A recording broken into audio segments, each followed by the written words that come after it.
Então, eu vou mostrar um pouquinho como eu procedo a minha investigação, a minha consulta aqui, quando os pacientes chegam para uma consulta no consultório. A primeira coisa é entender o motivo pelo qual esse paciente veio procurar consulta. Então, a queixa principal do paciente, né? O que trouxe para o consultório. Muitas vezes é uma queixa isolada, muitas vezes é um conjunto de queixas e a gente vai tentar interligar essas queixas entre elas. Depois, a gente vai do histórico das patologias pregressas que a gente fala, né, dos pacientes. Então, assim, o que ele tem de comorbidade, se já fez alguma cirurgia, se está em uso de alguma medicação, tratamentos prévios. Então, isso tudo faz parte da anamnese de primeira consulta. E aí a gente vai perguntando sobre o histórico familiar do paciente. Então, se tem doenças na família, determinadas doenças têm características hereditárias, então a gente precisa ficar mais alerta quando o paciente tem um histórico familiar muito, né, forte para determinadas doenças. Depois, eu pergunto sobre os hábitos de vida,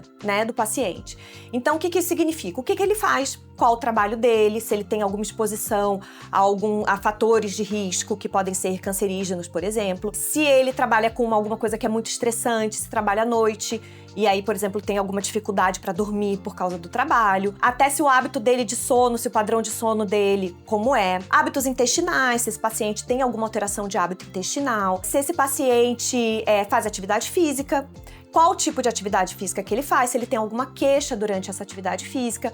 Eu procuro fazer uma avaliação também do hábito alimentar do paciente, então se ele tem alguma restrição alimentar ou se tem hábitos assim de rotina mais bagunçada que a gente fala durante o dia, né? Come muito fast food ou come muita comida industrializada, ou se já é um paciente que tem uma alimentação um pouco mais natural, com alimentos de verdade.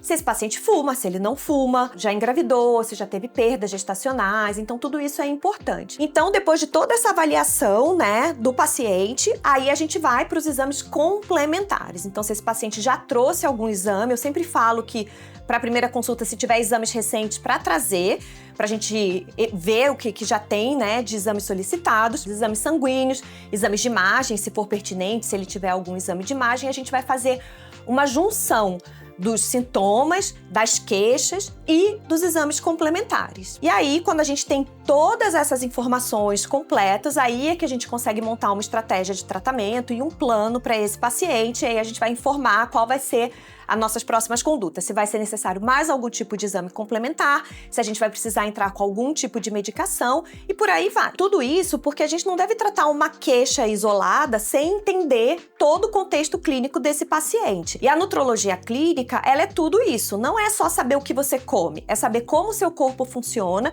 e como o seu metabolismo reage a toda a sua alimentação e a sua rotina do dia a dia.